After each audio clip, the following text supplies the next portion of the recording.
திருவாழ்க திருவேதுணை, குருவாழ்க குருவே துணை, முருகாசரணம். அன்பர்கள் அனைவருக்கும் ஸ்ரீ விசாக ஜோதிடத்தின் அன்பான இனிய காலை வணக்கங்கள். வருகின்ற மார்ச் மாதம் 29ஆம் தேதி கும்பராசியில் உள்ள புரட்டாதி நட்சத்திரம் 3ஆம் பாதத்திலிருந்து மீனத்தில் உள்ள புரட்டாதி 4ஆம் பாதத்திற்கு சனி பயிற்சியாக உள்ளார். இதுவே இந்த வருடத்தின் சனி பயிற்சியாக சொல்கிறோம். கிட்டத்தட்ட 2.5 ஆண்டுகள் அவர் இந்த ராசியிலே சஞ்சரிக்க இருக்கிறார். சனியானவர் சூரியனை சுற்றி வரக்கூடிய வழிவட்ட கிரகத்தில் கடைசி கிரகமாகும். அதனால தான் அவருக்கு ஒரு ராசியை கடக்க 2.5 வருடம், ஒரு ராசி மண்டலத்தை சுற்றி வர 30 வருடம் என்ற அதிக கால அளவை எடுத்துக்கொள்ளக்கூடிய ஒரு கோச்சார சஞ்சார கிரகமாகும். ஆகவே இந்த சனியானவர் மீனத்தில் பயிற்சியாவதால் 12 ராசிகளுக்கும் என்னென்ன தாக்கங்களை தரப்போகிறார் என்பதை நாம் இது பார்க்க இருக்கிறோம். சனியானவர் மிகவும் நேர்மையானவர், நீதிமான், கடின உழைப்புக்கு பேர் போனவர். அதனால தான் அவர் பார்த்தீர்கள் என்றால் தராசு சின்னத்தில் உள்ள துலாம் ராசியில் அவர் உச்சமடைகிறார். சனி என்பது ஒரு கர்ம கிரகம். அது இல்லாமல் இந்த பிரபஞ்சத்தில் எந்த ஒரு இயக்கமும் இல்லை என்னலாம். ஆகவே இந்த சனி, ராகு, கேது போன்ற பாவ கிரகங்கள் நமக்கு பிரச்சனையை கொடுக்குமோ என்று அதிக அன்பர்கள் பயந்து கொண்டு இருக்கிறார்கள். அதற்கான பயம் தேவையில்லை. நமக்கு வருகின்ற சோதனைகள் எல்லாம் தங்கத்தை ஸ்புடம் போடுவது போல நம்மை சுற்றியுள்ளவர்களை அடையாளம் காட்டவும், நமக்கு அதிகம் ஆதரவாக இருப்பவர்கள் யாரென காட்டவும், நாம் இனி யாரை நம்பி அவர்களோடு பழகலாம் என்பதை காடி கொடுக்கிற கிரகங்கள் தான். அதாவது இவர்கள் பிரச்சனைகள் கொடுக்கும்போது யாரெல்லாம் நமக்கு கூட இருக்கிறார் என்று தெரிந்தாலே நமது உண்மையான அன்பர்கள் யார் என்று நாம் தெரிந்து கொள்ளலாம். அது மாதிரி வாழ்க்கையில் நீதி, நெறி, தர்ம நெறிகளை புகட்டக்கூடிய கிரகங்கள். அதனால் இவர்கள் தரக்கூடிய சோதனைகள் என்று சொல்லாமல் அதிலிருந்து பாடம் படித்து சாதனைகளை செய்வது மிகவும் சிறப்பாகும்.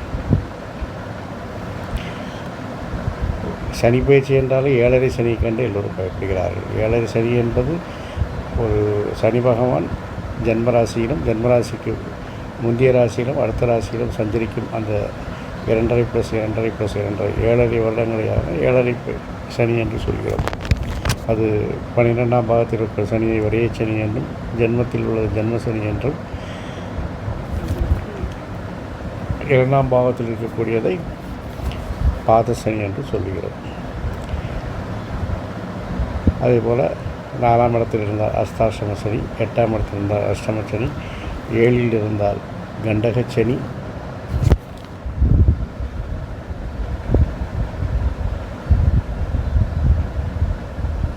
இதுபோல் இடங்களில் அவர் அதிக தாக்கத்தை கொடுப்பார் என்று சாஸ்திரங்கள் சொல்லப்படுகிறது.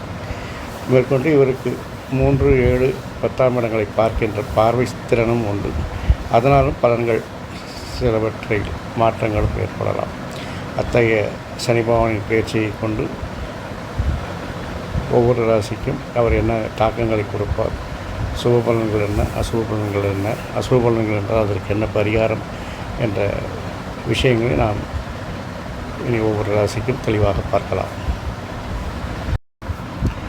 கன்னிராசியை பொறுத்தவரையில் சனி பகவான் 6ஆம் இடத்திலிருந்து 7ஆம் இடத்திற்கு பயிற்சியாகிறார். அதாவது 5ஆம் அதிபதி 6ஆம் அதிபதியாகிய சனி 6லிருந்து 7க்கு, அதாவது கும்பத்திலிருந்து மீனத்திற்கு பயிற்சியாகிறார். அந்த மீனத்தில் உள்ள சனி பகவான் உங்கள் ராசிக்கு 9ஆம் இடத்தை 3ஆம் பார்வையாகவும், உங்களுடைய ஜென்ம ராசியை அதாவது கன்னிராசியை 7ஆம் பார்வையாக பார்க்கிறார். அங்கிருந்து 10ஆம் பார்வையாக 4ஆம் இடத்தையும் பார்க்கிறார். இந்த 3ஆம் பார்வையாக 9ஆவது இடத்தை பார்க்கும்போது பரவாயில்லைங்க, உங்களுக்கு கண்ணில் கொஞ்சம் அதிர்ஷ்டத்தை காமிப்பார். சனிபகவான் எல்லாருக்கும் பிரச்சனையை கொடுத்து பாட்டிலில் போட்ட தண்ணி மாதிரி குளுக்கிற மாதிரி குளுக்குவார்னு பார்த்தா, உங்களை பொறுத்தவரையில் கொஞ்சம் கருணாக இருக்கும். கொஞ்சம் எல்லாருக்கும் பிரச்சனையை காட்டுற மாதிரி உங்களுக்கு அதிர்ஷ்டத்தை கொஞ்சம் காட்டுவார். நான் அதிர்ஷ்டத்தை காட்டுறேன்னு சொல்லிட்டு அதிக ஆசைப்பட்டு போனீங்கன்னா பொருள் நஷ்டமாகும். அதனால் 9ஆம் இடத்துல சனி பார்வை உங்களுக்கு அதிர்ஷ்டத்தை கொடுக்கும். புதிய பொறுப்புகள் உங்களை தேடி வரும். தொழில் செய்கிற இடத்துல உங்களுக்கு செல்வாக்கெல்லாம் நல்லாயிருக்கும். போட்டிகளை எல்லாம் சமாளித்து வெற்றி காண்பீர்கள். அதே நேரத்தில் உயரதிகாரிகளுடைய கடுபிடிகள் அதிகமாக இருக்கும். தந்தையாருடைய ஆரோக்கியத்தில் கவனம் செலுத்தணும். பயணங்கள் அடிக்கடி ஏற்படும். அது மாதிரி விஷயங்கள்லாம் இருக்குது. இறை வழிபாடு செய்வது நல்லது, நன்றாக இருக்கும். 9வது சனி பார்க்கும்போதே நீங்கள் கொஞ்சம் ஒழுக்கமாகவும் நேர்மையாக தான் இருப்பீங்க. அப்படி தான் இருக்கணும். ஒழுக்கத்தையும் நேர்மையாக இன்றைக்கி கைவிடாதீங்க. அது சனி பகவானுக்கு பிடிக்காது. அதனால் உங்கள் வாழ்க்கையில் பின்னால் பிரச்சனைகள் வரலாம், அல்லது உடனடியாக கூட வரலாம். அதனால் எந்த நேரத்திலும் எந்த காலகட்டத்திலும் நேர்மை தவறாமல் நியாயமான முறையில் வேலை செய்யுங்கள், பழகுங்கள். நல்லா இருக்கும். 7ஆம் பார்வையாக ராசியை பார்க்குற உங்களுடைய உடல் ஆரோக்கியத்தில் கவனம் செலுத்தணும். உங்களுடைய நடவடிக்கைகளில் கொஞ்சம் சில மாற்றங்கள்லாம் இருக்கும். அதெல்லாம் தவிர்த்துட்டு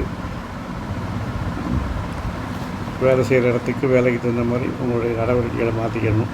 நான் இப்படி தான் இருப்பேன், என் இஷ்டப்படி தான் நடப்பேன் அப்படின்னீங்கன்னா வீட்டில் போய் இருந்துக்கோங்க அப்படின்றாங்க. அதனால் இருக்கும் இடத்திற்கு தகுந்தாற்போல் உங்களை மாற்றிக்கொள்வது அல்லது உங்கள் பழக்க வழக்கங்களை மாற்றிக்கொள்வது நல்லது. அதனால் அதை பார்த்துக்கோங்க. அதே நேரம் உங்கள் உடல் ஆரோக்கியத்தில் கவனமாக இருக்கணும். வேறு ஒன்றும் உங்களுக்கு ஒர்க்லோடு ஜாஸ்தியாகும். வேலையில் பிரச்சனைகள் எதிர்ப்புகள்லாம் வந்து போய் சேரும். திட்டமிடுதல்களில் கொஞ்சம் சொதப்பெல்லாம் இருக்கும். என்ன தான் பிளான் பண்ணாலும் நினச்ச முடிவுகள்லாம் கிடைக்கிறது கஷ்டமாக இருக்கும். செஞ்ச வேலையை திருப்பி திருப்பி செய்ய வேண்டியிருக்கும். அது மாதிரி பிரச்சனைகள்லாம் இருக்கும். 4ஆம் இடத்தை 10ஆம் பார்வையாக பார்க்கறதுனால என்ன அப்படின்னு பார்த்தீங்கன்னா, திட்டங்களில் சொதப்புவீங்க. திட்டமிடுதல்களில் தடுமாற்றங்கள் உண்டாகும். பதவிக்கு பங்கம் வரலாம்.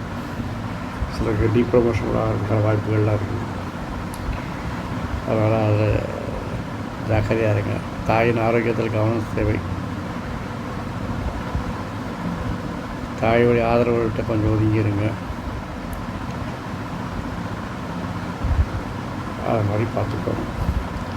சரி, 5ஆம் அதிபதி போய் 7ல் போகிறாரு அப்படின்னு கேட்டிங்கன்னா, 7ங்கிறது கலசரஸ்தானம். அங்கே போய் இருக்கிறது கண்டகச்சனி. கண்டகச்சனின்னு சொன்னாலே கணவன் மனைவிக்குள்ளே பிரச்சனை வரும். விட்டு கொடுக்குறதுல உங்களுக்கு அந்த ஒரு மனப்பான்மை இருந்தால் தான் அந்யோன்யம் பிறக்கும். 2 பேரும் மல்லு கட்டிங்கன்னா கஷ்டப்படுவீங்க. சரி, எதுக்காக நீங்கள் மல்லு கட்ட போகிறீங்க அப்படின்னா, உங்களுக்கு குழந்தைகள் விஷயத்தில் தான். குழந்தை விஷயத்தில் யாராவது ஒருத்தர் பொறுப்பெடுத்துக்கிட்டு ஒருத்தர் ஒதுங்கிட்டால் நல்லாயிருக்கும். 2 பேரும் நான் தான் பார்ப்பேன், நான் சொல்லி தான் குழந்தை நடக்கணும்னு கேட்டால் அதில் குழந்தையும் உங்கள் பேச்சை கேட்காது, நீங்களும் ஒருத்தர் உங்கள் பேச்சை கேட்க போகிறது இல்லை. குடும்பத்தில் குழப்பங்கள் தான் வரும். 5ஆம் அதிபதி போய் 7ல் இருக்கும்போது இந்த மாதிரி கணவன் மனைவிக்குள்ளே குழந்தைகளால் பிரச்சனைகள் வரலாம். எல்லோரும் பேசி முடிவெடுங்க, பிரச்சனைகள் தீரும். முதல்ல உங்களுக்கு என்னங்கிறத காட்ட குழந்தைகளுக்கு என்ன தேவை, அது என்ன இஷ்டப்படுதுன்னு பார்த்து செஞ்சிங்கனாலே பாதி ப்ராப்ளம் சால்வ் ஆகிடும். அதுக்கு என்ன வேணும்னு கேட்குறது தெரியாமல் நீங்கள் உங்களுக்கு இஷ்டத்துக்கு நான் சொல்கிறது நீ செய், நீ சொல்கிறது நான் செய்யு சண்டை போட்டுட்டு இருந்தீங்கன்னு வச்சுக்கோங்க, குழந்தை எங்கேயோ காணாமல் போயிடும். அது உங்கள் பக்கத்துலேயே வராது. ஒரே வீட்டுக்குள்ளே இருந்தாலும் ஏதோ நீங்கள் நியூயார்க்கில் இருக்கிற மாதிரி அந்த குழந்தை ஜப்பானில் இருக்கிற மாதிரி பிஹேவ் பண்ண ஆரம்பிச்சிடும். தனிமைப்படுத்தப்படும். அதெல்லாம் பெரிய கொடுமை. அதெல்லாம் ஒன்றும் வேண்டாம். உங்கள் விருப்பங்கள் நிறைவேறதில் கொஞ்சம் தடைகள் தடுமாற்றங்கள்லாம் ஏற்படும். ஒரு பதவிக்கு சில பிரச்சனைகள் வரலாம். அதெல்லாம் கொஞ்சம் பார்த்துக்கோங்க. சரி, 6ஆம் அதிபதி 7ல் போய் உட்காந்துருக்காருன்னா என்னங்க பிரச்சனை அப்படின்னு பார்த்தீங்கன்னா, வேறு ஒர்க்லோடெல்லாம் குறையும். புதிய புதிய கான்ட்ராக்ட்லாம் கிடைக்கும். புதிய நண்பர்கள் அறிமுகமாவார்கள்.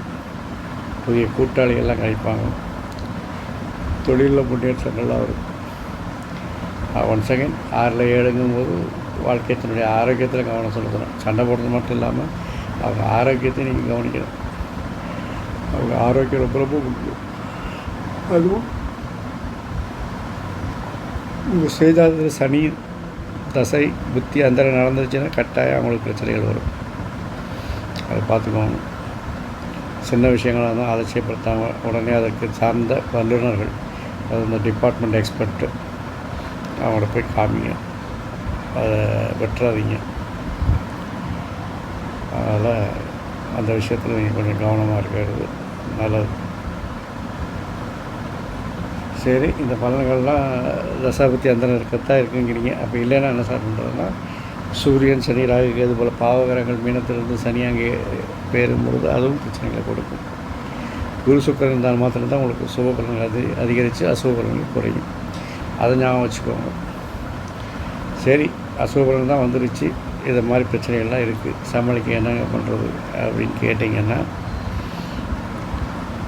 நீங்கள் செய்ய வேண்டியது வாழ்வியல் பரிகாரமாக உழைப்பு, நியாயமான செயல்பாடு, நேர்மையான வாழ்க்கை, பொதுவான இறை வழிபாடு, ஆஞ்சநேயர் வழிபாடு, ஐயப்பன் வழிபாடு, ஐயப்பனுக்கு நீராஞ்சன வழிபாடு, ஆஞ்சநேயருக்கு வெற்றிலை மாலை அல்லது வடைமாலை செலுத்தி சனிக்கிழமை வழிபாடு செய்வது நல்லது. சரிங்க, கன்னிராசிகள் பிரத்யேகமாக ஏதாவது வழிபாடு இருக்குதுங்க. லட்சுமி நாராயணனை போய் கும்பிடுங்க. புதன்கிழமை முதல் லட்சுமி நாராயணனை போய் கும்பிடுங்க. அவர் பார்த்து வரவங்களா, அவர்கிட்ட போய் உங்கள் கவலையெல்லாம் சொல்லிட்டு வந்துடுங்க, பிரச்சனைன்னு சொல்லிட்டு வந்துடுங்க. அது தீர்க்கணும் வைக்கணும்லாம் கேட்காதீங்க, அது அவருக்கு தெரியும். பிரச்சனைன்னு சொல்லிட்டு வாங்க போதும், எல்லாம் சரி பண்ணிவிடுவார்.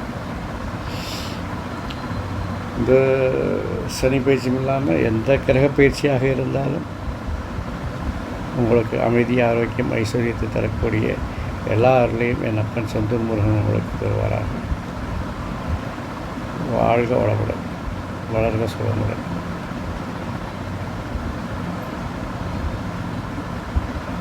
எண்ணங்களில் அறத்தை வளர்ப்போம்.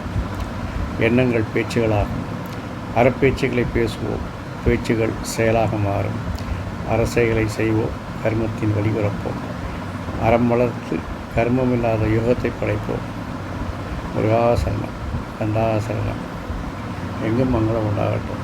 இங்கனம் ஸ்ரீ விசாக ஜோதிடம். நன்றி, வணக்கம்.